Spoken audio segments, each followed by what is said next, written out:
Good morning. I'm Malcolm Clemens Young, Dean of Grace Cathedral. Welcome to the Fall Forum season. Bill Gates once said, "You realize I could spend $3 million a day, every day, for the next 100 years, and that's if I don't make another dime."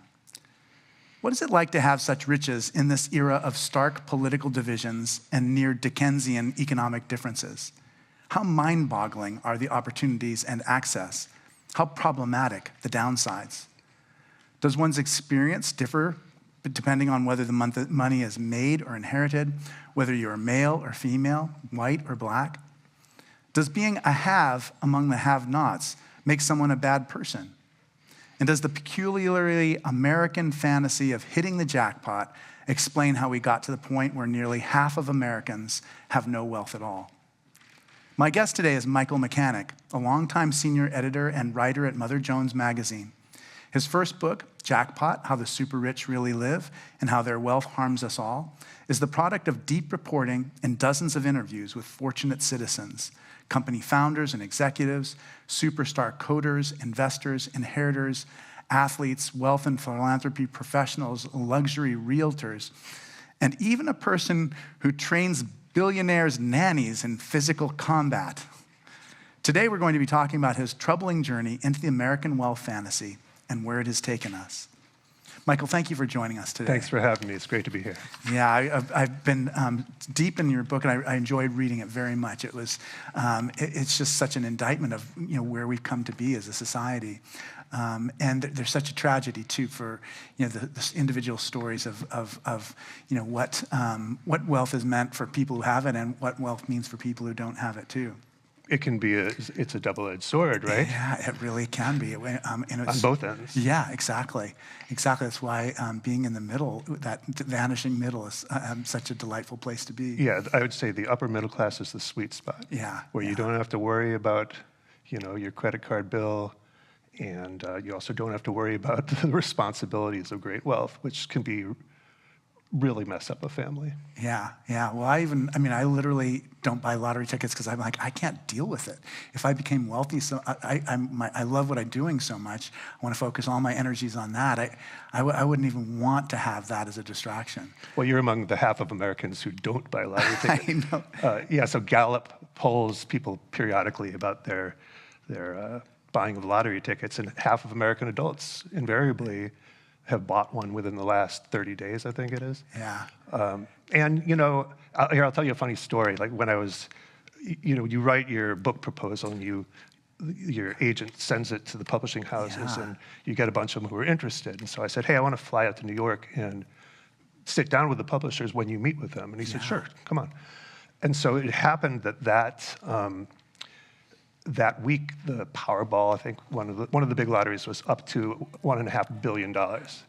And so I get to New York, I went to a dime store and bought a whole bunch of lottery tickets. Yeah. And then I handed them out to all the publishers. Oh, it's a great idea. They'll all remember you. And so, I bought a couple too, right? And I remember not being able to sleep the night before the drawing because I was just thinking, what if I won? Yeah. I mean, you got to think it through. What would it actually do to you? It would completely upend your life.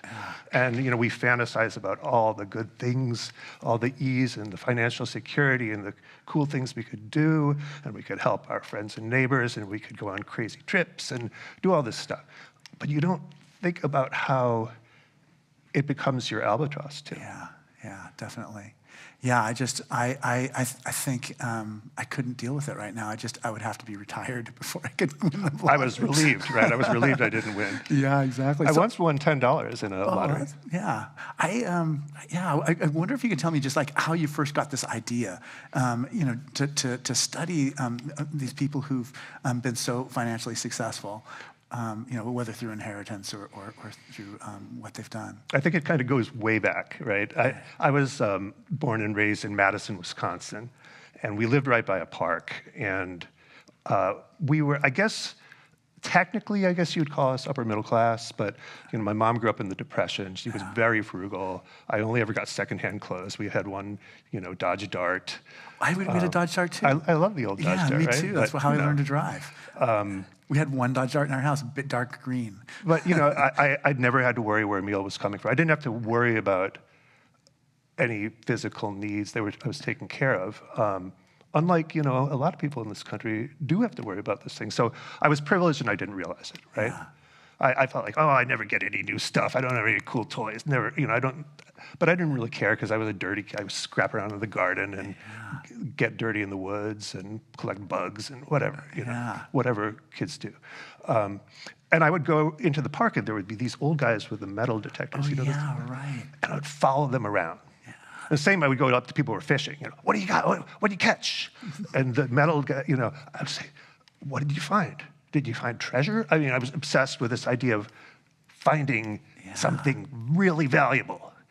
It was just kind of a cool thing for, kids are into pirates, all that stuff. Yeah. So that's just some background. I went on, I studied biochemistry in college, and I got a job after, I somehow always managed to graduate into a recession. And there just weren't jobs in the area I was looking. So I eventually did get a job, sort of the last resume I sent out at this sort of very scrappy company that sold antibodies to researchers. Yeah. And it was a good experience, but the pay was terrible. It was in South San Francisco. I was commuting from Berkeley, a long drive, soul-sucking.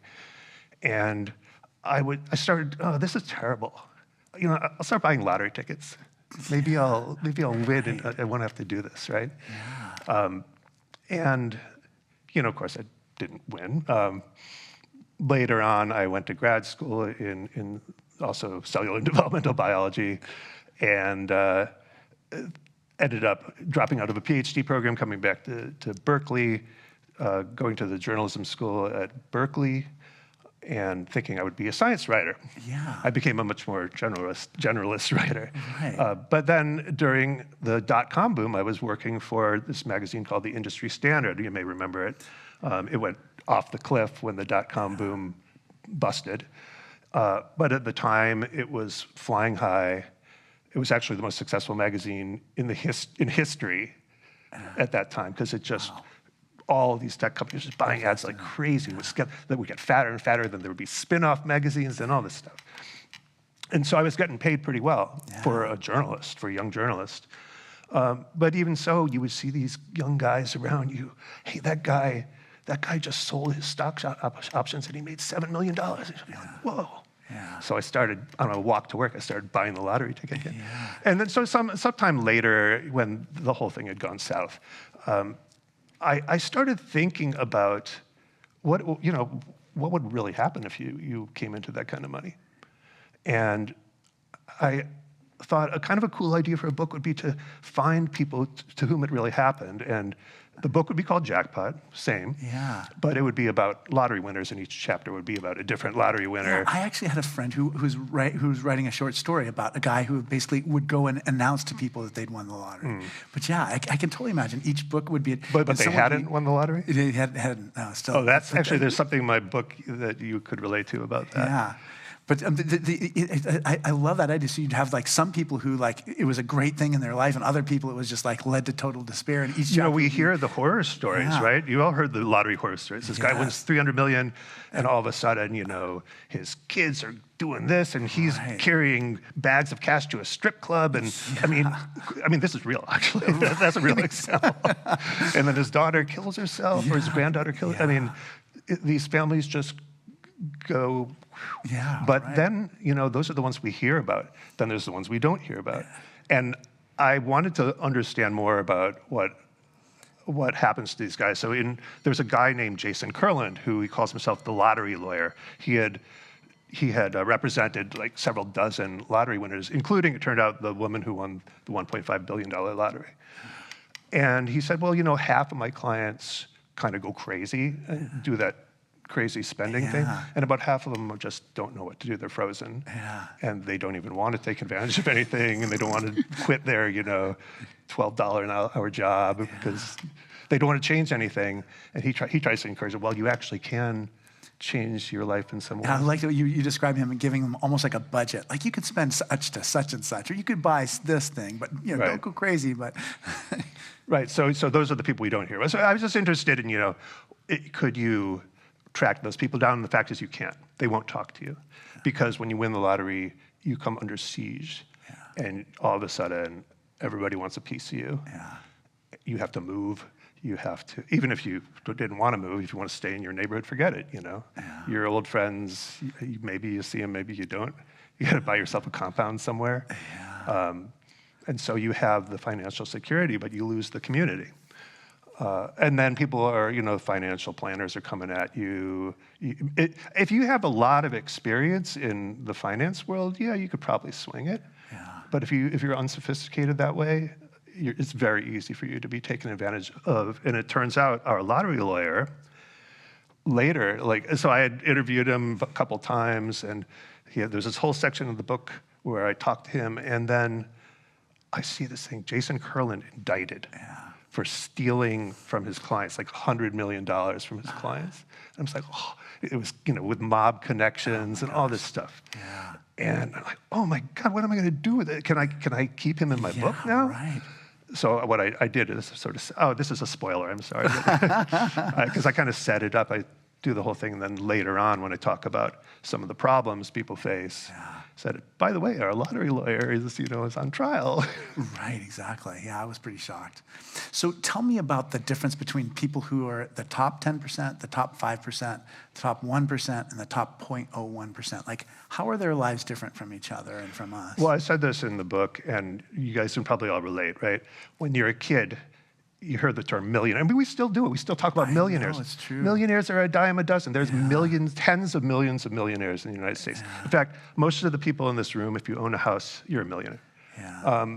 In the Bay Area. I'm not a millionaire, but You don't know all the people around me are.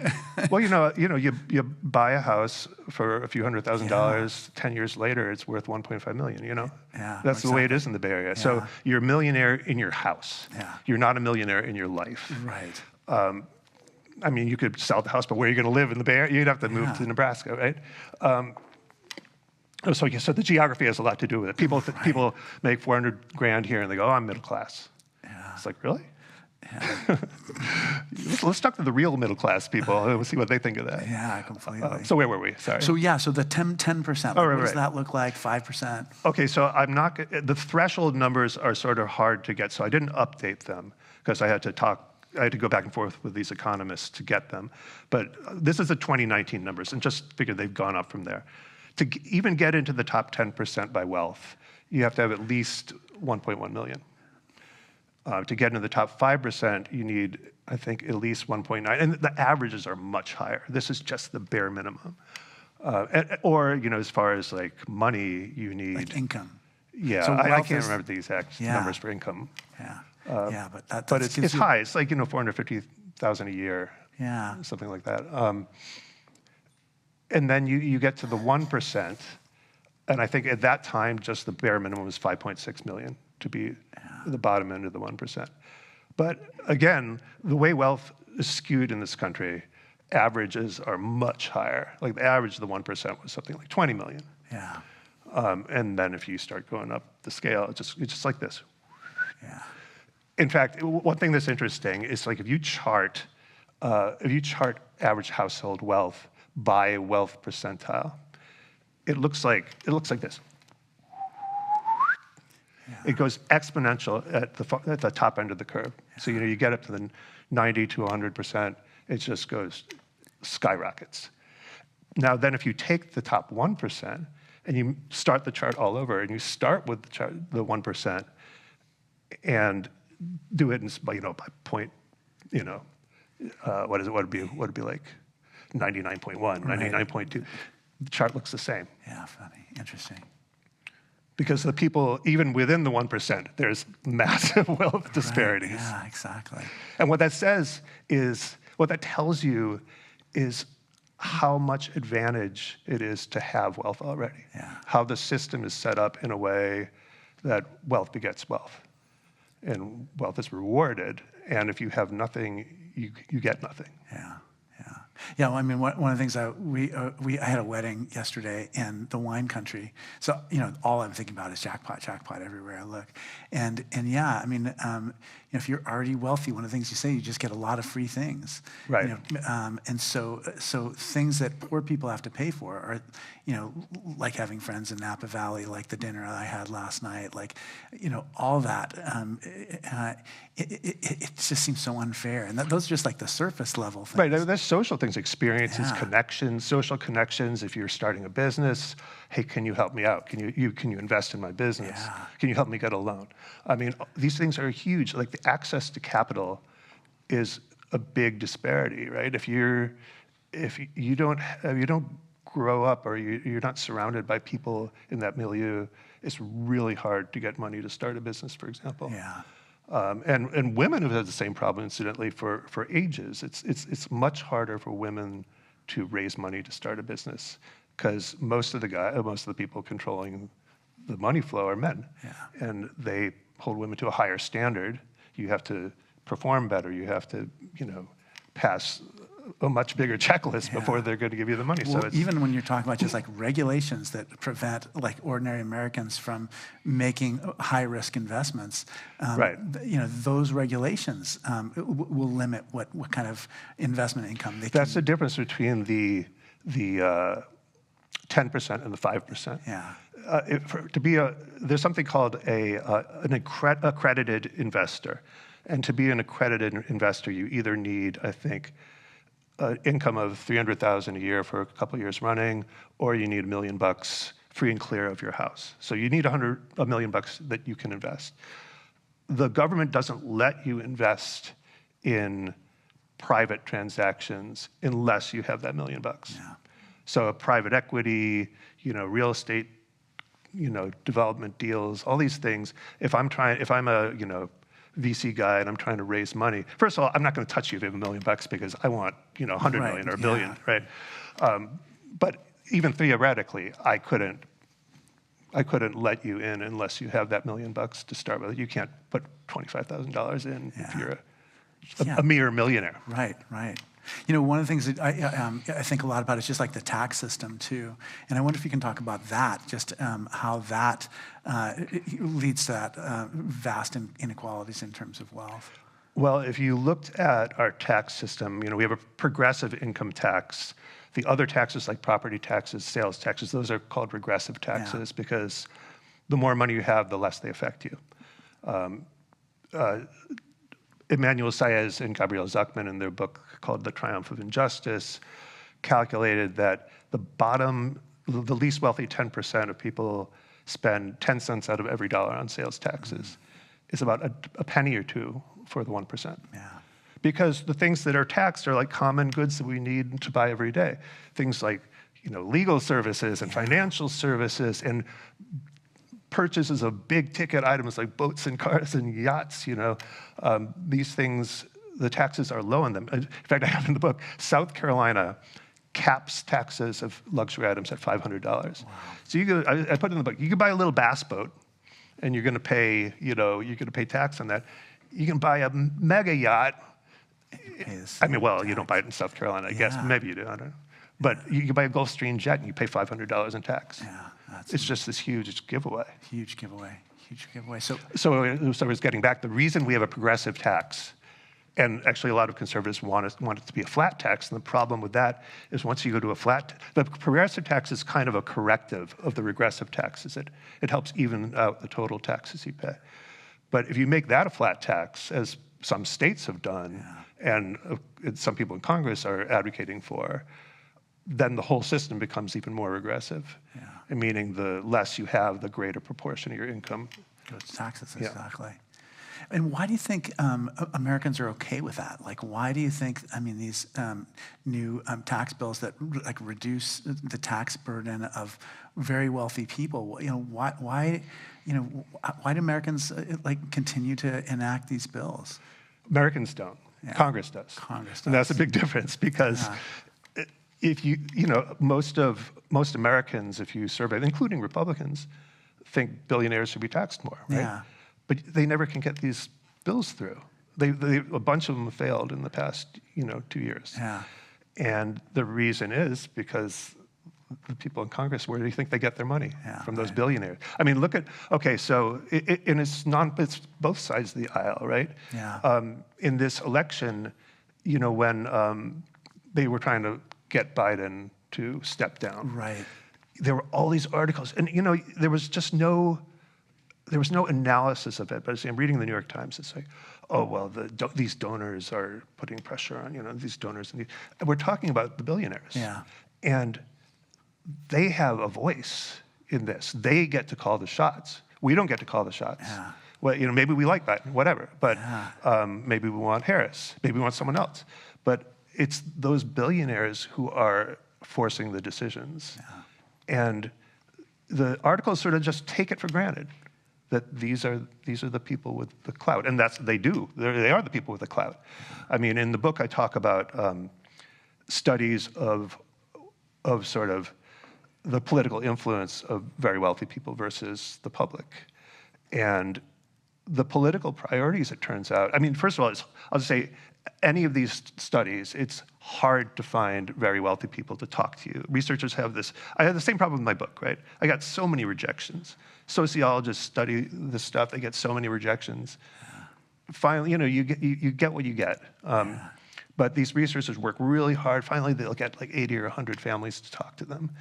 And it turns out that the priorities, even Democrat or Republican, the priorities are very different from public priorities. Yeah. And these people call their Congress people, they call their senators, they call regulators. They reach out like at a far greater rate than the public does, because they know they'll be listened to and that people will call them back. And so, for instance, here's education, for instance, public education. The support for more money to bolster the public education system is very popular among in public surveys. Yeah. It's about 35% in the very wealthy. And that's because their kids don't go to public school. They don't, you're right. So they've opted out. They are. I mean, there are wealthy progressives whose heart is in the right place and they say the right things and they believe the right things. But I say, wealth is almost like its own political constituency. Yeah. It's almost beyond party. I mean, there's different ideological differences, but when it comes to sort of protecting certain self-interests, it matters how much money you have. Yeah. It's interesting. So what you have is just like radical inequality, and then that inequality drives the policy making, and that policy making protects and expands that inequality. Right. So, there's this terrible vicious cycle, right? It's a vicious cycle. And sort of the more money that the very wealthy are able to sort of milk out of the system, and there's just been it started in the 80s with the Reagan tax cuts. Yeah. And you just see if you look at sort of household wealth over time, you just see the top breakout from the pack in those years, and then the Bush tax cuts and the Trump tax cuts, and it's just it's pretty. Can I read you some stats? Yeah, I wrote them down because I can't remember all the numbers. I'm so glad you did that. I just want to read you a few. It'll raise the quality of our discussion. Okay, right now, the 25,000 richest Americans have more wealth than the poorest 125 million. And not only that, they have 12.5 times more wealth than the collective wealth of 125 million people. In 1979, income disparity between the top 1% and the bottom 90% in income, not wealth, was 12 to 1. It's now 42 to 1. In October 1984, so that's 40 years ago, the less wealthy 90% of the population owned 37% of the nation's wealth, and the richest owned 24%. Now the richest own 37%, and the bottom 90 share has dropped 9 percentage points to 28%. Now, I don't want to make your eyes glaze over, but there's a million stats like this. They're just like, what? How did this happen, right? How did the share of the national wealth get sucked up to the top like this? And it's all policy. Yeah. I think about just Donald Trump as being like such a popular figure and such an influential figure, and I wonder how he's connected to just the kinds of stories that you tell in Jackpot, and just how Americans understand wealth. I avoided talking about Trump in the book. Yeah, I noticed that. I think that was wise. I think it's just can be such a lightning rod. It's almost like you said, it's like the wealthy are their own political party, and this would have distracted from that. But I mean, I'm Trump is just a still curious about symptom. it. Yeah. Right. You know, he says what he says. He says anything he can to hold on to power and get power and get admiration from a certain crowd. You know, he just went out. He was on camera at some fundraiser, very wealthy donors, saying, you know, fairly recently, say, I'm going to give you a tax cut. Well, it's like, what? Another tax cut? Yeah. Do they need another tax cut? The crowd is cheering. Yeah, yeah. I'm like, are you kidding me? Yeah. Yeah. I mean, they have every advantage in the world right now. And I mean, the gap, and you know, the gap. I talked to this guy who's, interestingly, he's probably a billionaire by now, but he wasn't when I interviewed him, Nick Hanauer, who's kind of an anti-inequality crusader. At the same time, the guy has 2 yachts, like 5 homes. I mean, he's very, very, he lives the lifestyle, but his whole shtick is like, I'm the plutocrat that talks to my own people and tries to get them to change their minds, you know, on these things. And, you know, his argument is bad for everybody to have wealth. Right, completely, so concentrated. Because if you lose like if the middle class can't afford the products you're selling, you're not going to sell the products, right? Yeah. I think of Donald Trump as being a symptom of both like our desire for that like wealthy, famous person, our desire to like be like that person, and then also living in a universe where, you know, like you said, 50% of Americans like have nothing, have no wealth. You know, when we talk about the economy being good or not good, we're talking usually about the top half. Yeah. I mean, we don't think, when we talk about economic indicators and the stock market and all these things, this is great, you know, but we're not looking at the, you know, half of the population. Yeah. And half of the population tends to be struggling. I mean, on average, and then the further you go down, it just gets ridiculous, right? Let me tell you about an experiment that was, there was a paper in 2011 by a couple of researchers, Dan Ariely and Michael Norton at Harvard Business School. They wanted to see what the Americans' perception of inequality were. And so there were 2 sections to it. The first one, they made a bunch of pie charts showing wealth distributions of the 5 quintiles, 5 20% quintiles. And they said, here's one that's every 20% gets 20% of the wealth. Right. So and here's one, perfect equality, right? And then here's one where it's like, you know, 11, 15, 18, 30, 40 or something. You know, it was something in the middle. And that, they actually used the Sweden's distribution. Yeah. And then they did one with the US distribution, and they would show them pairs, you know, where would you rather live? And people didn't want perfect equality. I mean, and that makes sense, right? Yeah. I mean, it's not fair. Perfect equality, we think, oh, that's so fair. No, it's not fair because, you know, the guy who sweeps the floor at night, do they deserve the same salary as the CEO? No, come on. Yeah. But how much more does the CEO get than the guy who sweeps the floor? You know, at what point does the CEO... 4 times as much, 10 times as much. The top, here's another stat for you that I remember. The top 350 public corporations, you look at the CEO versus the average worker. In 1979, it was, I think, 21x the income. Now it's 350 to 1. So what does that mean when the workers... The CEOs are getting all the money, the investors are getting all the money, the workers are not progressing? Yeah. What also happens is there's a social divide there.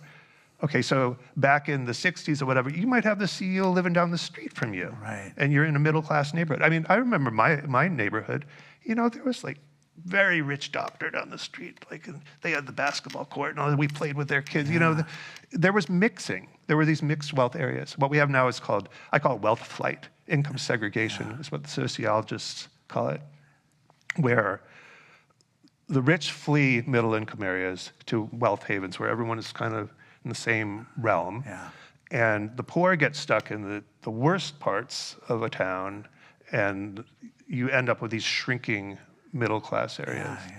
And, you know, what happens is in those areas, when you start seeing more income segregation, you get less social mobility because there's no mixing. Right. You don't have the chance to meet people that are not in your bubble. Yeah. That's what I call the bubbles. These rich communities is the bubble.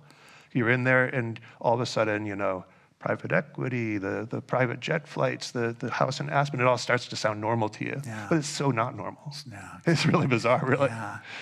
We're just going to fly down to Florida. And Yeah, I know, that's so weird to me. So tell me, what are some things that the very rich don't know about ordinary people, and some things that ordinary people don't know about the very rich people? Well, wait, I need to finish telling you about the experiment. Oh, yeah. Okay, so they did rich and poor, Americans, Democrats, Republicans, 92%, they all chose Sweden. Sweden, yeah. They all chose Sweden because they looked at the American distribution. They're like, no way. Yeah. The second part of the experiment was even more interesting, and I had to write down the numbers here. Okay, so they said, I want you, first of all, to guess what you think the real wealth distribution is in the United States. What does each 20% own in terms of the national wealth? And then tell me what you think is fair. If you had to divvy it up, what would be ideal? Yeah. Okay, so they did this for the top 20%, and then they did it for the bottom 40. So they said, okay, the top 20%. So people guessed top 20% own 59% of the wealth. They said, if to be fair, it would be 32%. The actual at the time was 84%. Oh my gosh. Okay, so the bottom 40%, they greatly overestimated the wealth of the bottom 40. They guessed, the bottom 40 has 9% of the wealth. To be fair, it would be 24%. Yeah. It was 0.3%. Yeah. 0.3. And actually, since then, it's gone to nothing. It's zero. The bottom 40% of the population has no wealth at all. Yeah. Zero. Yeah. And why is that? Because about the bottom quarter is in debt. They have negative wealth. Exactly. Yeah, negative debt. Yeah. Yeah, so back to my question. I mean, we're the richest country in the world. I know, and we live with such terrible poverty. Yeah. And it affects every other thing. I'm talking about marriage and divorce in the sermon today. And it's I have a whole chapter. It's deeply correlated, exactly. Called the marriage premium. Yeah, exactly. Yeah. Yeah, and you're right. So tell me a little bit about, we were talking about just like those bubbles. Mm-hmm. So what's the difference in terms of perception of like very wealthy people? Because they don't know what it's like to be ordinary, and what is the ordinary people's perspective of the very wealthy? I think the ordinary people think the very wealthy are kind of clueless. Yeah. Especially about what they're going through. Yeah. And I think they are. There's sort of a tendency among wealthy people to look at people who haven't been successful and think they're not successful because they're not putting in the effort. I mean, polls show this. Yeah. But it's not just very wealthy people, it's also middle class people. Polls say, there's a tendency as you have more money to feel more deserving of that money, which is sort of strange. I mean, there's obviously, these are all sort of averages, and there's obviously people who say, no, I was lucky, I was super lucky, I was in the right place at the right time, I had the education, and I grabbed it, whatever. Yeah. But then there's also a lot of deservingness. Oh, I made this, I'm biologically superior. You still see social Darwinism here. Oh my gosh, yeah. I mean, I had people say this to me, it's like, I think there's a genetic aspect to this. And it's like, really? Yeah. Really? I mean, the fact is that your chance of success is very much tied to your parents' income. Yeah. We fetishize rags to riches stories in America. Yeah. They are few and far between, but we hear about them, we write it. That's the thing. They're fun stories to read, they're fun stories to write, and they get blown up. And so I talked to a guy who was truly rags to riches and became the head of the Ford Foundation, right, I remember that. Yeah. Darren Walker. Darren Walker. I think he just stepped down, actually, just like the other week. But he grew up, he's a black guy, he grew up in a tiny town in Texas, no paved roads, shotgun shack kind of rental property. And the people would come around to the house and yell at his mom in front of the kids and say, you haven't paid the bill. And so, he was just, he was a real go-getter, and he just worked every angle. Yeah, and went kind to of, law school. He got into the University of Texas. Yeah. And then he made his way into this thing called the Friars Club, which was this elite club where, they had governors and business people and abbots. famous alumni. Yeah, and he became the abbot, which is like the head of the club.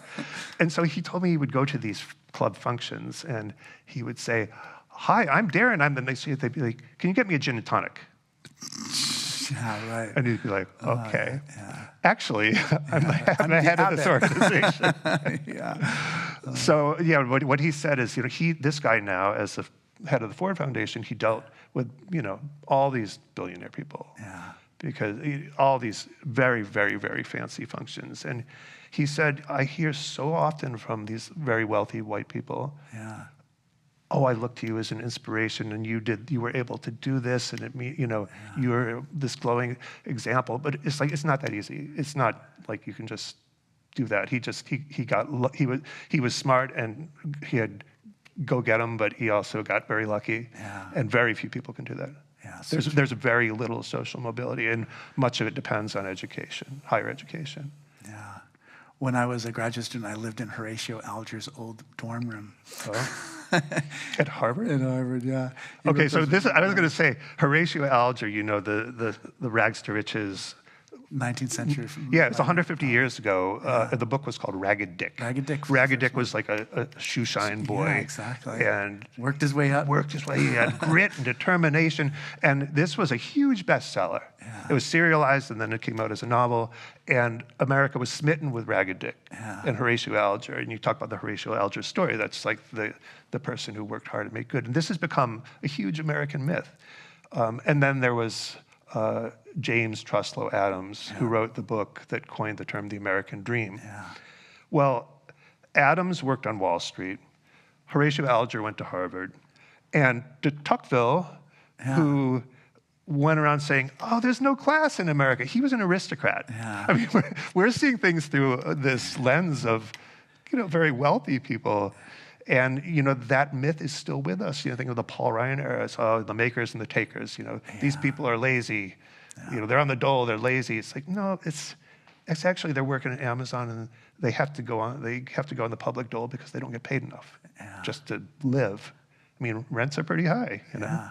Yeah, and that's the interesting thing about living in America, that story, that fiction is much more powerful than that reality. And yeah, well, you talked about why we don't step up and protest. I would say there's two things. One is we still believe in this myth. And we say, "Oh, they're not really trying if they can't pull their weight," right? I lost my track of thought. Sorry. Yeah. No. It's that myth that has more powerful than the reality. It does stop us from really. I guess we also get kind of helpless too. I mean, when you have zero wealth, you're. Well, I remember the other part. Yeah, I figured you would. Oh, well, the other part is we just don't pay attention. Yeah. If you're not in it, if you're not in the living, scraping from paycheck to paycheck, in which case you're not thinking about much else. Yeah. If you're doing well, you're still, you have a busy life, your kids, your job, you need some downtime. You're not sitting around thinking about your neighbors. You're not thinking about inequality generally.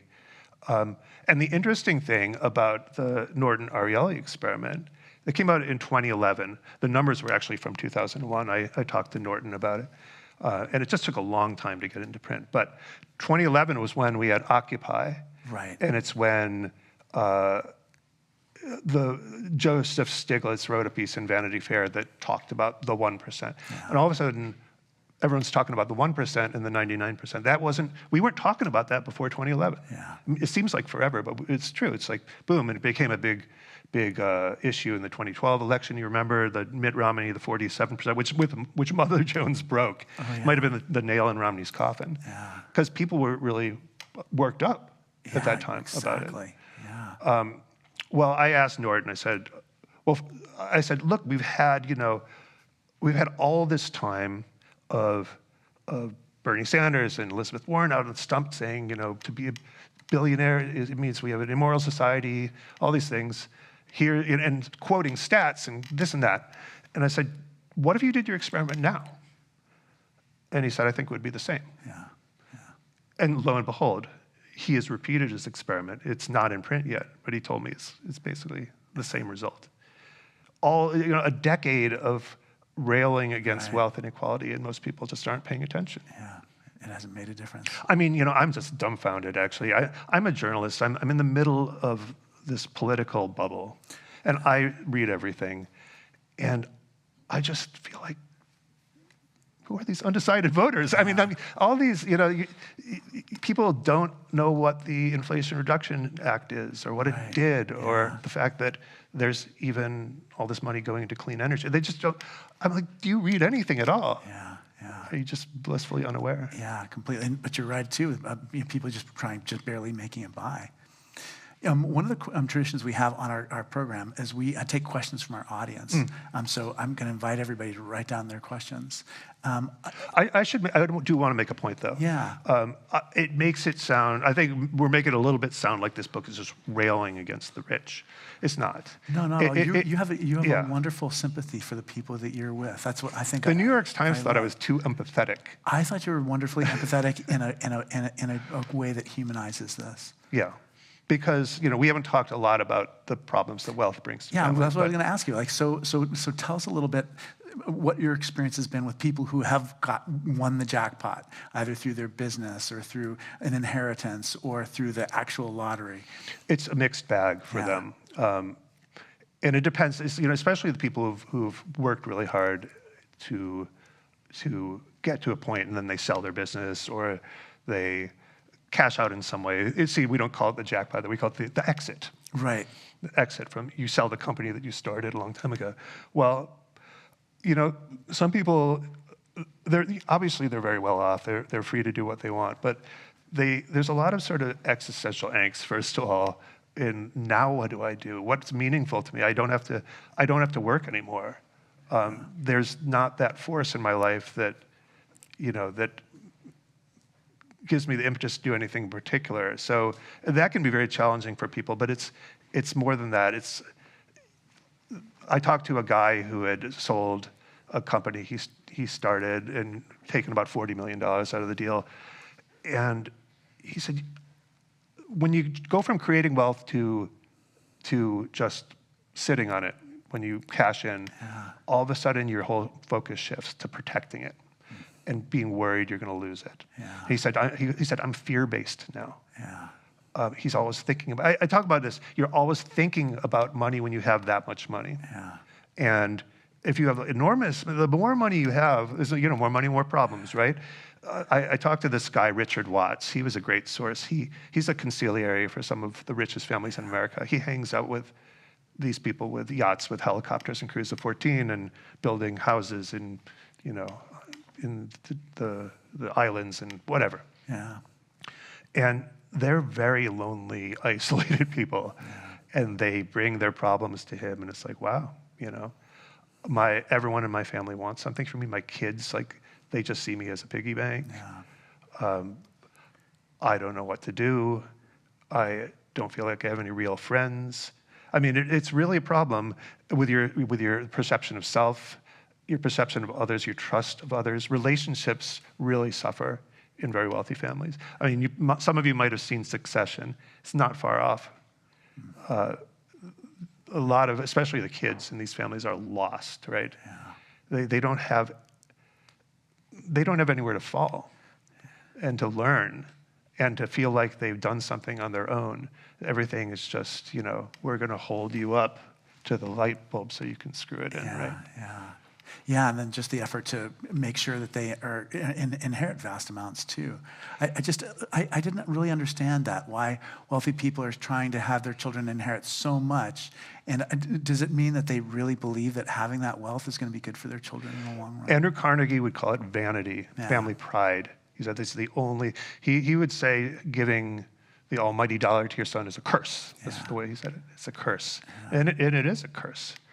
Because, I mean, yeah, you don't have to struggle, but you struggle existentially, you struggle psychologically. Yeah. And I mean, there's a whole, I don't want to get into it, but there's a whole section, a part of my book where I talk about the psychology of wealth and materialism and all these people who have studied it. It's fascinating stuff. And it turns out that there's a lot of similarities between the richest and the poorest in terms of sort of social problems for different reasons, but antisocial behaviors, we look at poverty as the we pathologize poverty and say, oh, all these problems come out of poverty. Well, they come out of great wealth too. We just don't see it because those kids are protected. Yeah, that's really true. And I even just think there must be some like level too, like, so that you're just giving them everything just seems like it's just so damaging to them. Yeah, well, some wealthy people do say, I'm gonna give all my money away, and I'm gonna give. Well, I'll just give the kids $5 million, right? You know what you can give your kids right now? $27 million without paying a dime of tax. Yeah, that's what's like. Now that's a problem. Yeah, it's a problem. And it's going to reset at the end of next year. Yeah. But we'll see what Congress is going to do about it. It's going to reset to half that, but it's still, whatever, 14 million, 13 million. Yeah, it's a lot of money to just give to a kid. I mean, think about taking away your agency. Yeah, sure. If you are really driven to start a particular business or a nonprofit and you want to use that money for that, I mean, you can do good things with it, but a lot of people can be rudderless and face a lot of problems because of it. Yeah, and then the next generation after that is going to. It can wipe out families. Yeah, it really can.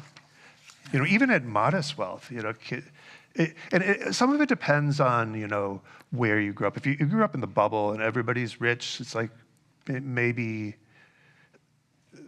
that's where the money gets passed along, and it maybe has a little less of a corrosive effect. If those kids live among people ever with less wealth, thank you. They're going to feel really conflicted about it. Yeah, being handed a lot of money.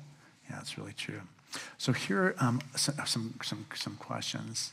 What needs to be passed in Congress to redistribute or narrow the gap between the wealthy and the middle class? Be specific.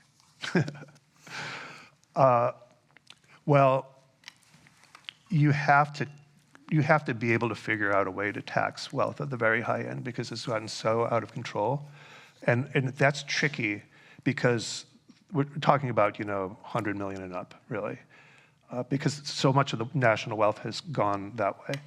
And it's just corrosive to society. It really is, and it's corrosive to democracy, the political. Because, like I said, the billionaires control the process. It's hard to tax them because the only way to tax billionaires is to tax unrealized wealth, meaning assets that haven't been sold. And we kind of see that in this country as what? You haven't even made the profit yet, and we're taxing you on it. But what the billionaires do is they don't ever sell. And they just borrow against that money for a few percent, right? And so instead of paying whatever 20% capital gains rate, they're paying 3% interest. And so they don't pay income tax. And so they're escaping from the progressive tax that we do have. So you got to get to a way to do that. You also have to stop the intergenerational wealth transfer. We shouldn't have dynasties in this country. We have a growing number of them, and those dynasties are very powerful. I've asked a lot of people I know, what a family office is? And very few do. Raise your hand. Do you know what a family office is? I read Well, you are smart people. Yeah. Lawyers tend to know. Like friends of mine who are lawyers know. People who have been around wealth know. But most people have never heard of this. And it's basically a LLC that a very wealthy family sets up just to manage its family affairs and its family wealth. It's like a private bank, essentially, for one family, or sometimes a few families. And they also have special carve-outs in the laws about what they need to disclose and the way they're taxed and things like that. So back to the taxation, we have to curb what's something called a grantor retained annuity trust. We have to kill these things because they are a weird method by which a billionaire can pass unbelievable sums to their offspring without paying a dime. And something like half the wealthiest families in the U.S., ProPublica reported, use this kind of trust now. And it was created by accident. Congress was trying to fix one problem, they opened doors to another. I talked to the guy who invented this type of trust. It's called his client was Audrey Walton, the sister-in-law, and she she wanted to leave hundreds of millions to her kids and blah, blah, blah. But anyway, the IRS challenged them. He's the one who got the law changed, essentially, to make these things tax-free. And so, Zuckerberg, Sheldon Adelson, they billions of dollars to their offspring. Yeah, what's interesting to me is almost like a kind of arms race where the team of lawyers and accountants are thinking of new policies and new loopholes, and the public servants So that's the trouble. Even when you have very wealthy people whose heart is in the right place, and they go out and they write op-eds and they join groups to say, we want to change tax policy to make things fairer. Well, a lot of them hire banks and wealth managers. Those wealth managers are part of a giant industry that is lobbying the other way. Right. And Yeah, so so even if you're doing the right thing, over here, those people are lobbying Congress to keep those rules the way they are. Yeah. Okay, how is private equity contributing to the rise in wealth inequality? Can we stop this? Private equity is buying up and ruining so many things we need: nursing homes, childcare, veterinary, et cetera. Yes. Well, I think the way you address private equity is by reducing the amount of money floating around higher up. When you have too much money to invest, it starts to find bad things. I mean, one thing that drives me crazy is private equity buying up all this residential housing and then renting it back to people. They wait till there's a calamity, prices drop, they just buy whole neighborhoods, and then jack up the rents. Yeah. And people are always going to find bad things to invest in if they think it's going to make them a buck. And I would hope they don't. But the best way to address it, I think there are, I don't have a specific policy because I haven't studied that closely, but there probably are ways to rein in the private equity partners. But one thing is to get rid of carried interest, which makes them incredibly richer. Yeah. Carried interest is essentially the way that private equity works is they get institutional investor comes in, we got $100 million, okay, we're going to take it for 5 years, we're going to guarantee you 8% return. Anything above that, we split 80-20, so then the managers get the 20%. And these things make a lot of money, and they rake in the cash. So they've swung this deal so they can take that 20% and treat it not as investment profits, or treat it as investment profits rather than income. Yeah, so it becomes it's taxed a lot less. So this is another thing we could do. We can raise capital gains.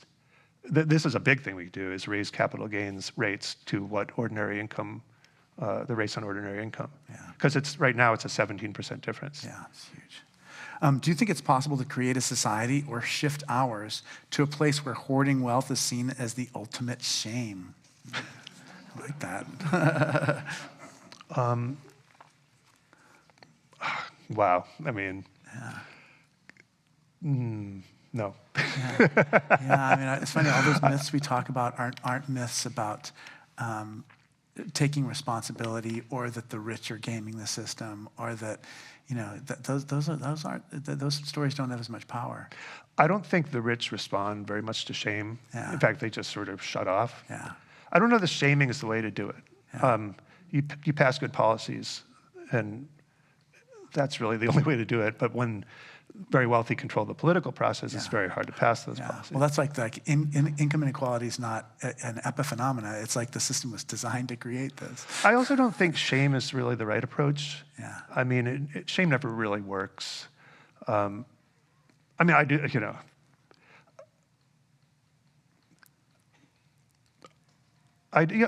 maybe it does. I don't know. Okay, here's the ultra wealthy. I'm sorry, I didn't answer that very well. That's okay. The ultra wealthy understand that they could end the suffering of many if they were willing to share. What is their justification for hoarding?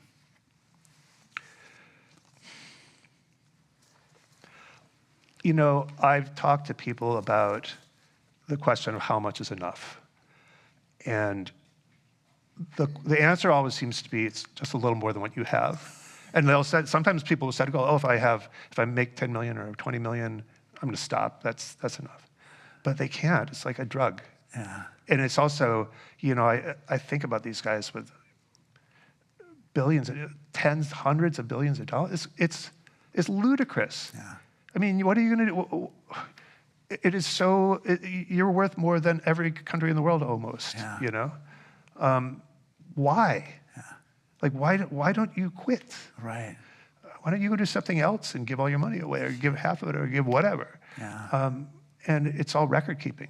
Yeah. It's all, I want to prove how much of a man I am. And it's always a man. That's almost always in those situations. It is. There are 78 billionaires in San Francisco, one of the highest per capita. Mm-hmm. Can you speak to how this condition has or has not affected the policies and living standards in San Francisco for everyday citizens? I cannot, because I don't follow San Francisco politics at all. I live in Oakland, so I apologize.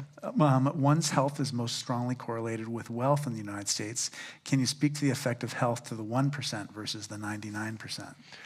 Yes. Well, in my book, I talk about concierge medicine. And I talked to a guy who runs a whole network of concierge doctors, and he told me about the experience. I didn't ever go to one myself, but it's essentially a primary care. You know, you have insurance outside of it for big disastrous things, but you go to this swank place, you're the only one there. There's no wait ever. The doctor addresses you by name. The person at the desk knows who you are, asks about your children, offers you coffee and croissants.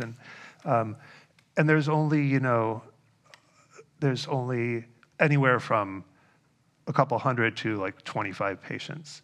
You know, most primary care, you're one of several thousand patients of your doctor. And so when there's something like the pandemic comes along, guess who gets the attention first? Yeah.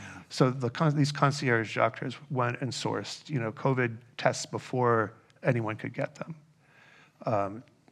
Who gets the shots first? The rich people get the shots first. Yeah, in my case, my arthritis doctor basically became a concierge medical doctor, and so I'm kicked out. Right. But anyway, and yeah. so, and so basically they charge you a chunk of money up per year for this service. And then, so it's sort of just this private primary care that's very upscale. Yeah.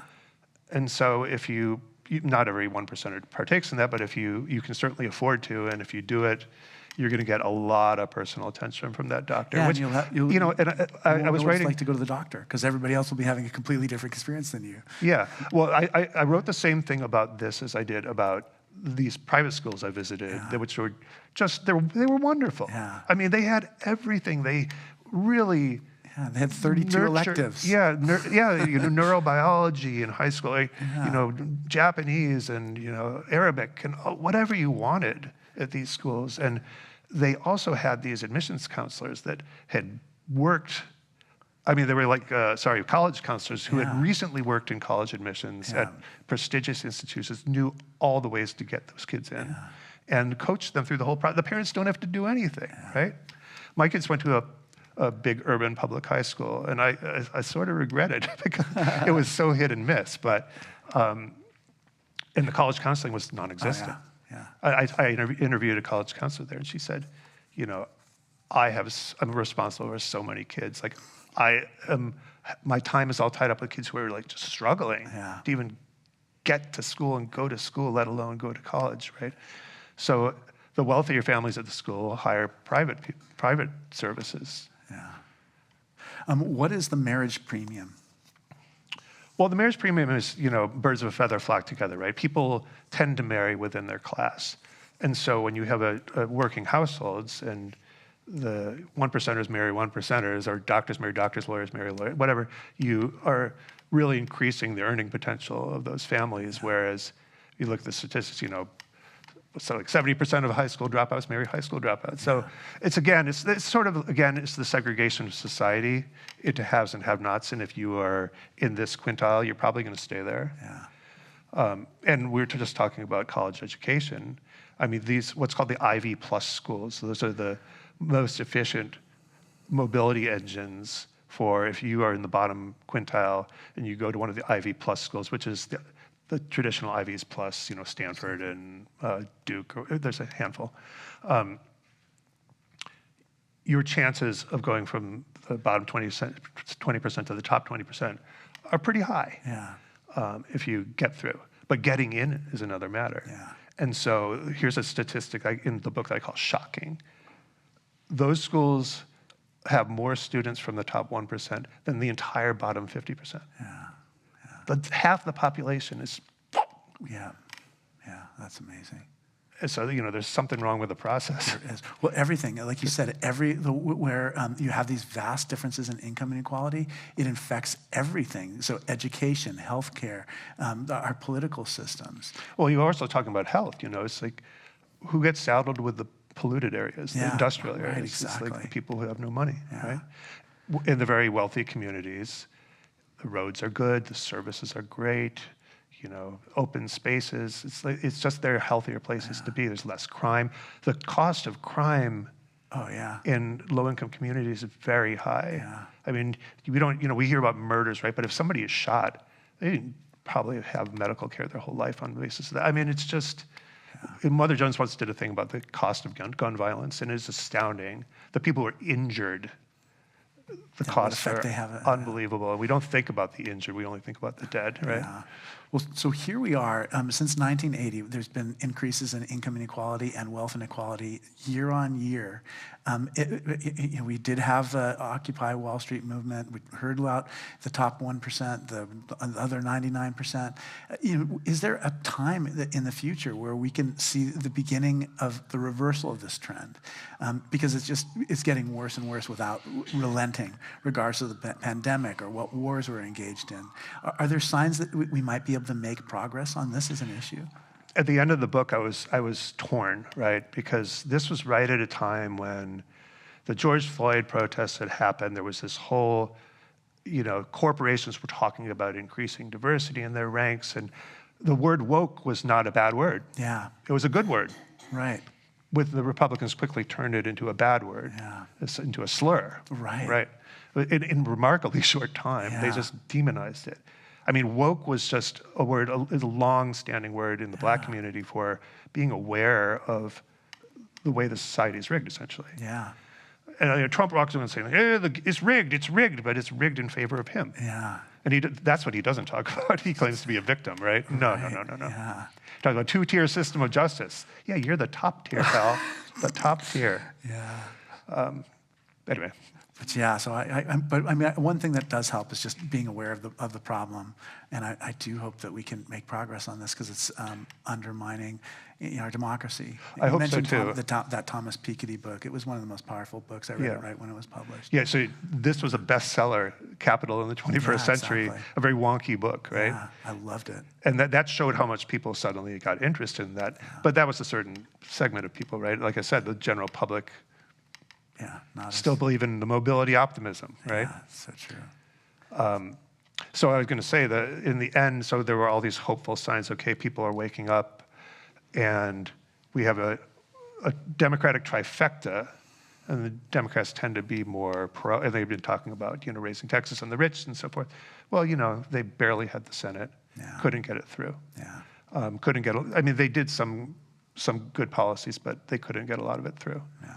And that frustrated people who were looking for something. Oh, well, let me just tell you about something that I've written about since this book. It wasn't in the book. But I learned a lot about retirement savings. Oh, yeah. And it's just the most boring subject. But retirement savings, do you know that it's the federal government's biggest tax expenditure by far than any other tax break is subsidizing retirement. $2.5 trillion over 5 years from 23 to 27. $2.5 trillion. Yeah.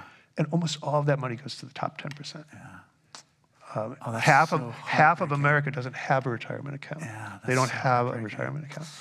And the very, very wealthy are just shoving the money in there. It grows tax-free forever. Oh my gosh. And they've also Peter Thiel worked it, so he's got a $5 billion Roth IRA. Oh my gosh. And that is supposed to be a middle-class savings vehicle. Yeah. I didn't even get a chance to answer. I mean, it's amazing that we ran out of time, and we've run over, so I thank you for sticking with me. But and I didn't even get a chance to ask my biggest question, which was just like, how can Grace Cathedral benefit from these philanthropists? We have 78 billionaires in San Francisco. Why are we barely able to keep the lights on? Praise them effusively. No, exactly. Maybe that's the answer. Please join me next week when my guest will be Canon Stephanie Spellers. We'll be talking about who we are, why God placed us here, and what the Episcopal Church will look like over the next 50 years. Canon Stephanie is also preaching at the 11 o'clock Eucharist. You're always welcome to join us upstairs for the choral Eucharist at 11 o'clock a.m. I definitely encourage you to buy a copy of Jackpot. It's available at the table and back. And we rely on your support for the forum. Gifts of any size make a difference. There are many ways to give, including texting the word THINK, T-H-I-N-K, to 76278. Michael, it's been such a blessing for me to be able to spend this time with your book and your ideas, and I look forward to what you work on in the future. I'm looking forward to reading about retirement accounts. Really? Yeah, I am. Well, I mean, I guess I was the person who read Capital. I didn't think it was for wonky people. I just enjoyed it. Yeah, well, this book is not wonky. No, it isn't at all. This book is really for everyone. I mean, I guess that's what I was saying about Capital, is that there's a way in which those ideas will have new life, and part of that is by reading them in a way that's accessible to people. Right. And I feel like your book is that. Thank you. Yeah, so good to have you. Good to be here. Yeah.